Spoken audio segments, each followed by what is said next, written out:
Good morning. I woke up extra early this morning for no reason at all, and I thought it would be a good idea to kind of share my mornings.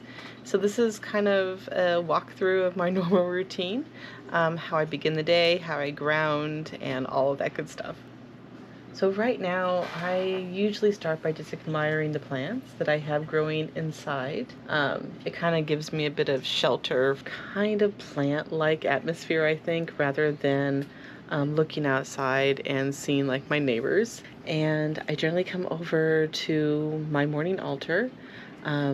This one is dedicated to Hecate.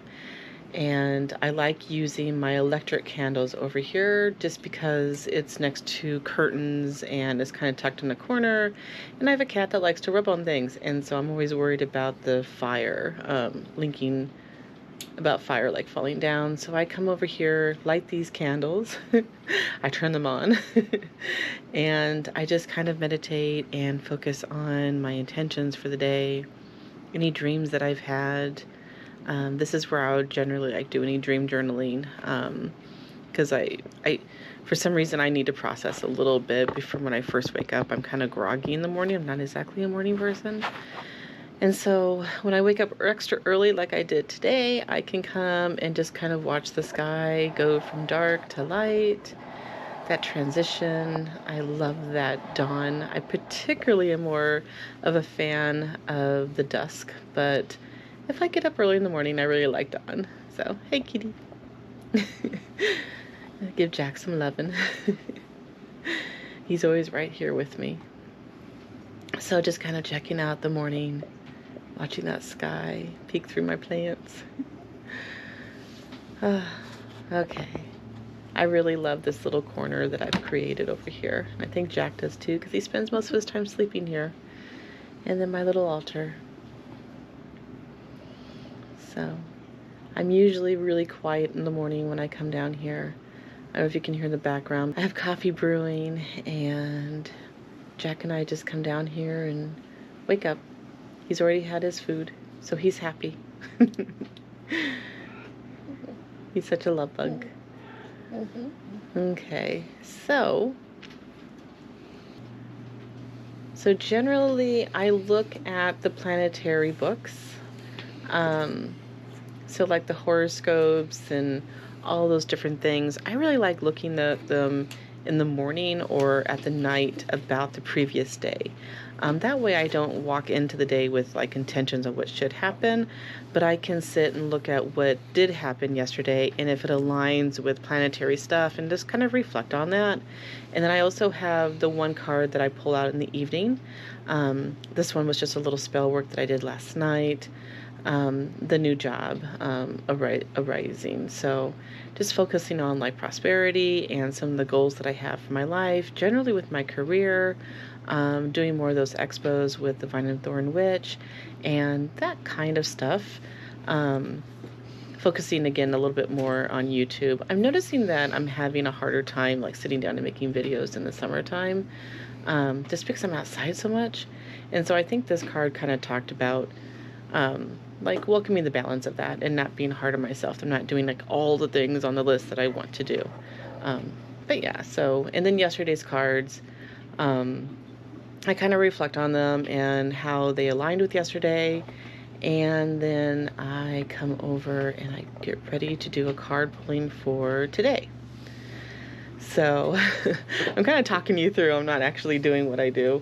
But yeah, so I light my candles. I usually anoint them, but these were anointed last night and I blew them out before they were done. And so I'm just going to relight them for today. They still have some of that oils that I anointed them with last night.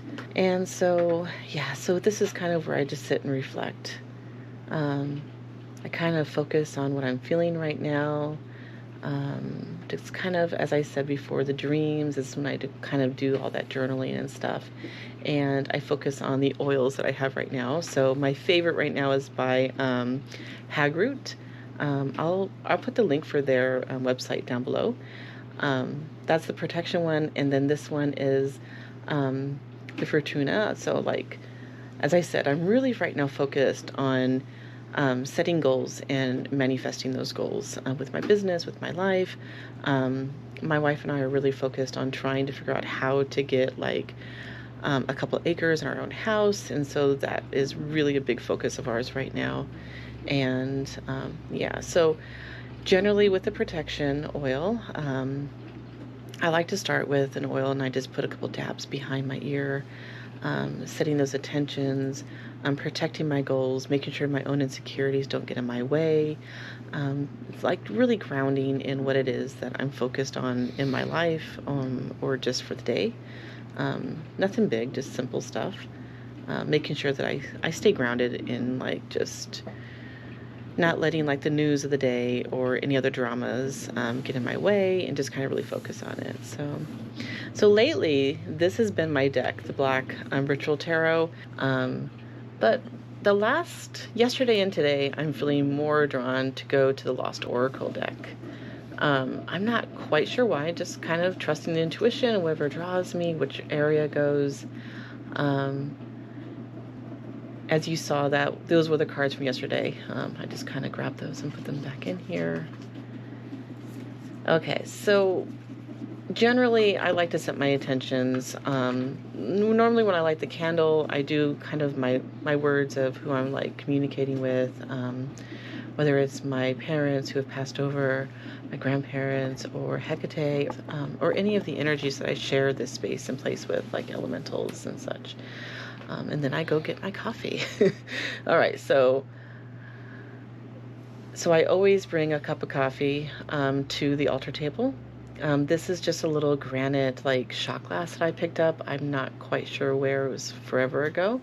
And I always just share just a little bit of black coffee for whomever is here with me.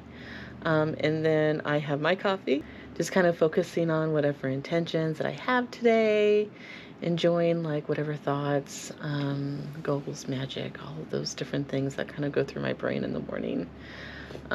Yeah, so let me see. It's kind of weird to talk through my morning rather than doing my morning. This is kind of interesting and new. But let's go ahead and let me just pull a 3-card thing. I always do look at the back card here. Oh, look at this. I love this deck right now. Just trust what lies ahead. We have big goals, so just kind of relaxing, trusting it's okay. And then a little thing that I always do is when I pull the deck out, I always look at what the bottom card is, and just kind of wonder if that is like the shadow card for the day. Sometimes it is and sometimes it's not, but yeah, just kind of whatever it is. So I'm gonna shuffle through the deck. That one sticks out.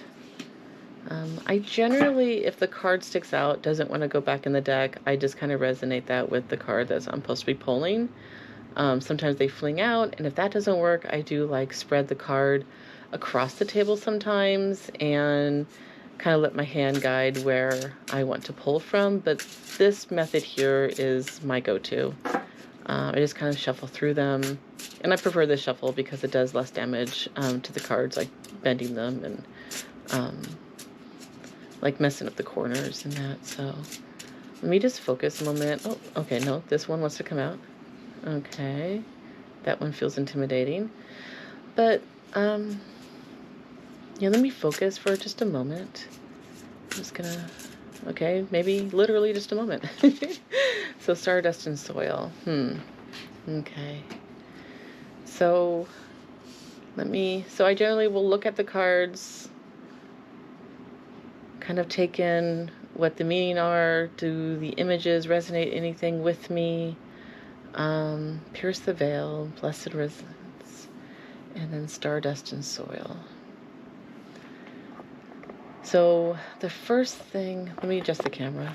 So the first thing that I'm kind of thinking about is the fact of, I've been dealing a lot with like imposter syndrome, and thinking that,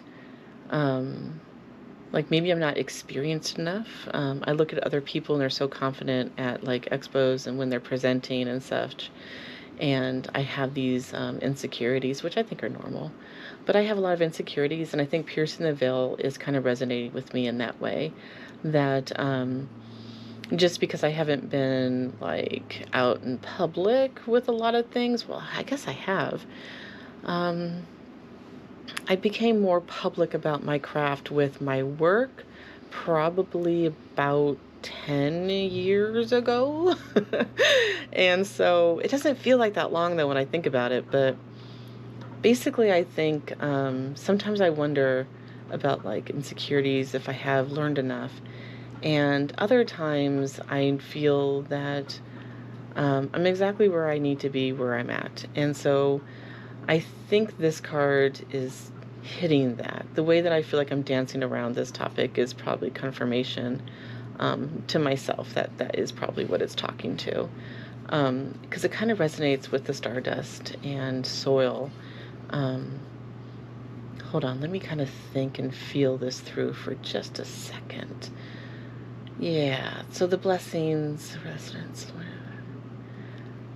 I really do feel that a lot of times when we pursue things that aren't kind of like inside the box norms, it can be a little scary, vulnerable, kind of sharing that part of who we are can kind of be a double-edged sword. It can be like the perfect moment, the perfect joy, but also there's a lot of people who are going to probably give you a little bit of shade.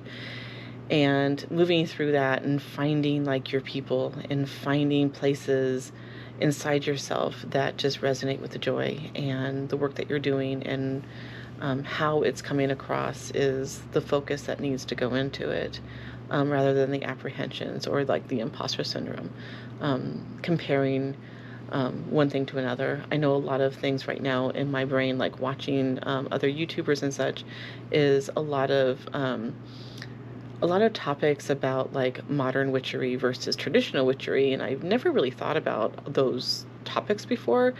And I'm realizing that I kind of have a foot in both sides, in one way or another, and kind of understanding what that means for me and how to move forward, understanding what like other people are doing without changing what I'm doing, which can be trying, I think, like finding that way to communicate how much I want to communicate without like revealing everything, because I think some things should be kept private and to ourselves. But yeah, so it goes into like the blessings. Oh yeah. So that Stardust and Soil card, okay, it's triggering me. So I keep wanting to go back to the other cards because I keep looking at it. It really does resonate about balance, like I'm saying, about understanding what your own personal balance is and the balance that you want to present to the world, but also things that you want to keep private. Not that it's like secret or taboo or anything, but just, keeping it for yourself. We don't need to reveal everything, TMI kind of thing. But I look at this card, the Blessing of Resilience, and I'm looking at the way that she is balanced on the broomstick above the ground. She has this noose around her neck, but it's not tight at all. So there's no danger other than what you might create in your own mind. And she's perfectly stable. She's perfectly fine. And sometimes our fears, so if I look at this one, we're reaching through the unseen, right? Because we can't see where the hand is because it's going through a cloud. But we're reaching through the wisdom of the serpent there, the snake, and we're reaching towards the plant. And we understand what it is that we're grasping. There's confidence in this and comfort in understanding the things unseen, the things that which are unseen, that you can trust it, you can have confidence in it. And her balancing on this broomstick, to me, is resonating that confidence that sometimes the fears are created in our own mind, but if we ground ourselves and understand how rooted we are in things, that everything's going to be fine. So I'm going to go ahead and pull a confirming card. I like this little Whisper of the Woods single word deck. Let me just shuffle through here until something feels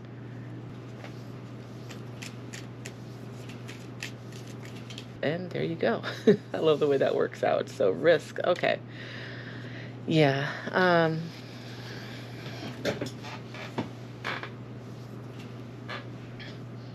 So learn to grow wherever you are planted. Yep, exactly.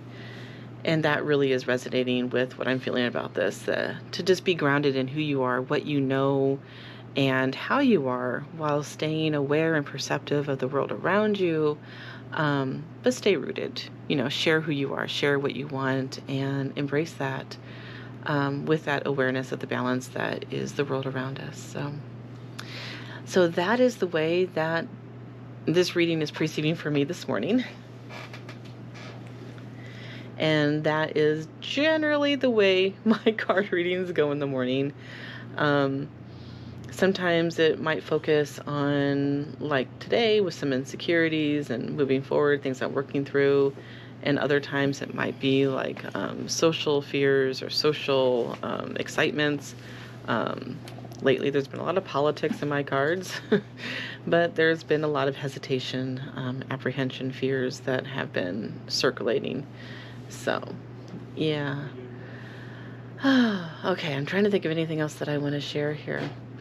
So normally now I'm going to open my journal and I am going to journal the things that I was feeling apprehensive about, things that I felt myself kind of dance around, like the subjects about discernment and stuff, and feeling imposter syndrome and those various things. And I'm going to write out all of these things in my journal and let that be recorded. And then I go outside. So, this looks like it's going to be a really pretty day. It's supposed to get really hot today, like 97 degrees or something like that. But right now it's kind of chilly and wet, like it normally is in Minnesota. There's Jack. We normally come out together in the morning. I have my first cup of coffee. He just kind of explores the patio. He chucks out bugs. Oh, look at the roses. They're the first to bloom back here. There's some more back there in the corner. That's a new rose bush that my wife got me. So I thought we had bigger roses, but that's good. And then everything else, this gardenia plant I had to pull out from the big garden.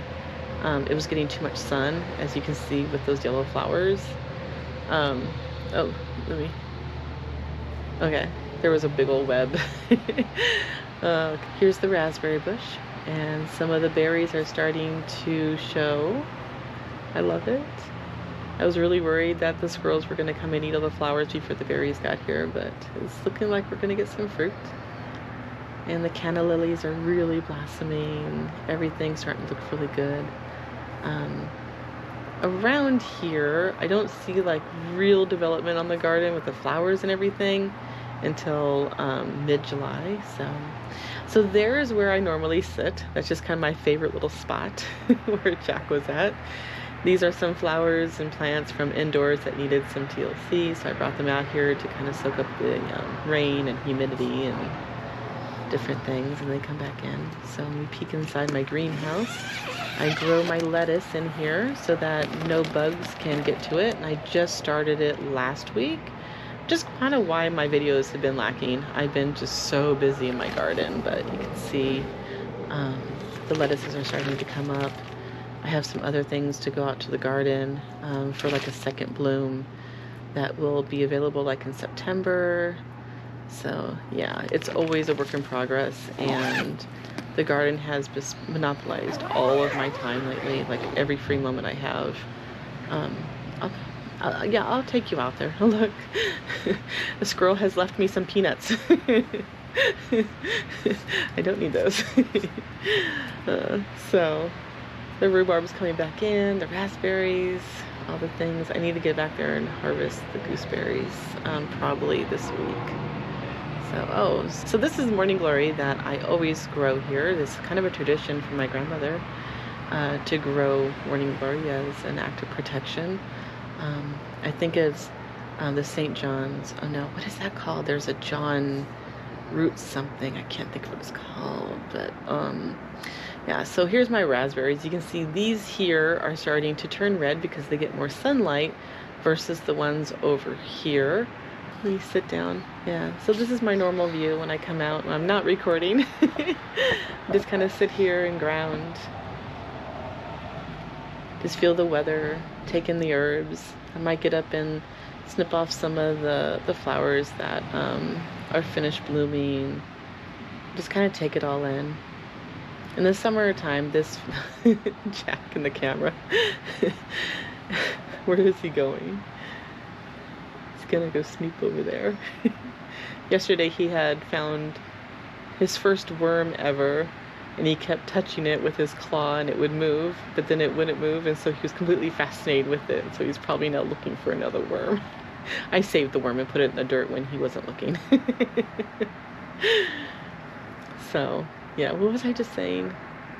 Oh, in the summertime, coming out here is kind of my favorite. Like, this becomes my altar, just nature itself and connecting with the season, the weather, and just kind of really taking in every single day, enjoying every morning. I'm usually not out here this early, but it's kind of nice because there's no mosquitoes right now. Just kind of take it all in. Jack and I usually both have this kind of chill vibe in the morning when we come out here.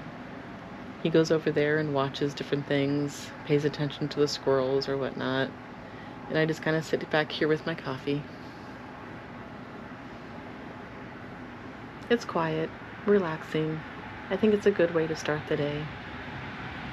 I don't know if it's exactly witchy, but it's part of my practice, so for me it is. There's some squirrels that are fighting in this tree over here. I don't think I can see them. Oh, but look. The sunrise is starting to show on the leaves. That gold up there. That is such a pretty thing. I love here when in the sunset it glows on the opposite side. The trees over there. I always find that fascinating, just the way the light glows on these trees up here. And we just had a storm and a big old branch came down and fell right here on the patio. I broke one of my favorite pots, but it's okay. I broke it up and I'm going to use, because it's a clay pot, and I use it as kind of like compost in other pots.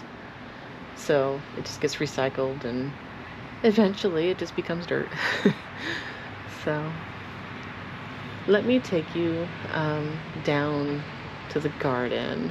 Show you the grass as I'm walking. That way I'm not showing any of my neighbors. Particularly keen on keeping, privacy if they're outside too or anything.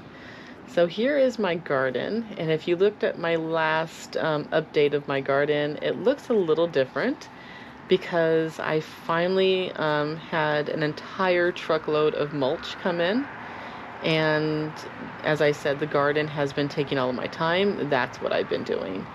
Let me get in here. This gate is, they're going to replace the gate and I guess redo this pathway right here where the deer have been laying down and then nibbling on my green beans that are right there, like just kind of lounging around eating food.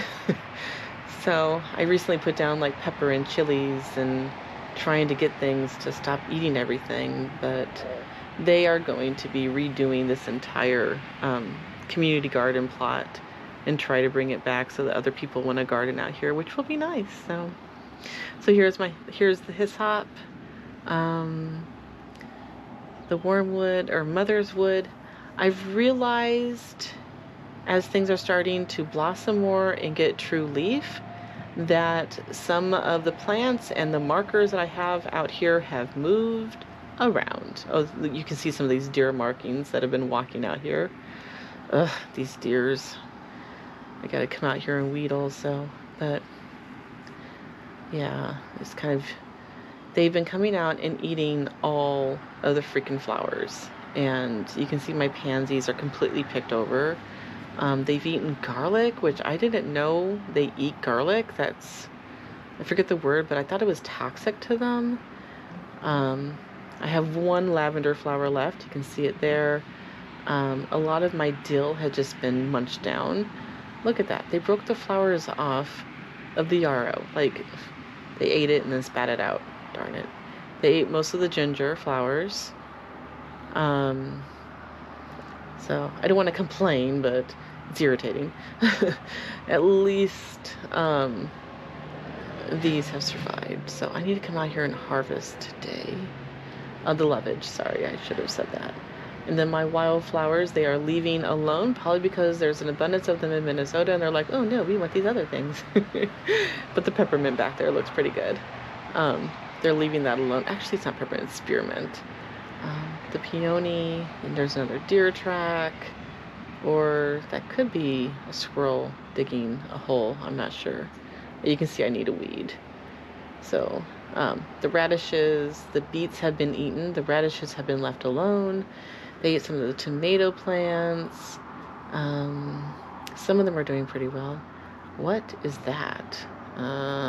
Let me focus on plants. So my peppers, and then the corn back there is doing really well. So this is the yellow, I think it's called sweet peaches or something, peaches, sweet corn. And then over here I have blue corn that I grow and grind up for tortillas. And then over here I have my squash. This is spaghetti squash, which is my partner's favorite thing. Leaving some happy weeds. And look, all of my peas have been completely eaten. This was growing beautifully the last couple days, and it's completely gone. They even ate the thistle flowers. And then you can see the green beans back here a little bit better. They were halfway up the strings. The strings are a mess now, and they've been eating all that down. And then this plant, let me come back around over here. So the anise is, the anise. I put name tags down so I don't have to always remember by the leaf what things are, because sometimes they all look similar. And so, whatever. Let me come back around over here. What I was going to say is I realized the yellow flowers back there are my St. John's wort, and they were moved. They're not by the living balm. So these are my patty squash, and then standard squash, more deer printings, I think, possibly, over by the squash, and all of my spearmint. I love spearmint tea. I like it better than mint. I don't know why, just do. So I grow lots and lots and lots of it. I do have standard mint growing in the greenhouse up in my patio. So then there's some roses. More roses. The white stuff is dilapidated earth because I had to get rid of the elder bugs. You can see that they were eating the leaves. But now that I put that dilapidated earth down, they have gone away. So the ginger, that is my lemon tree that I just transplanted out here to get full sun to see if it would help it. Normally it lives in the witch room. So it's an experiment. Citrus trees in Minnesota, it's a thing. My rosemary and the mullein is looking beautiful. So yeah, so here's just kind of an overview. This is what my life has been. So you see all the mulch. I have straw back there. I need to put some more straw in. But all of this mulch, I walked from there all the way up and around the garages there with a little bucket, bringing all of this mulch all the way back down here. So like bucket by bucket. And then my wife came and helped me with a wheelbarrow, which is like a two-person thing. Like I can't lift it to dump it. So I was just doing it with a bucket. Let me go back up to my patio though. I could spend hours talking about my garden, and I'm sure some people are like, okay, move on. Oh, look at the little bug. Okay, distracted. Moving on, let's go back up to the patio. So here is the bucket that I was using. It's just like a standard big bucket or medium bucket. I don't know if they come bigger than that, but that's the one I was using. And it took me days to bring all that mulch around. And so Jack now wants to come back outside. Come on out, buddy. He's like, well, I normally spend much more time outside with you. Why was I put back inside?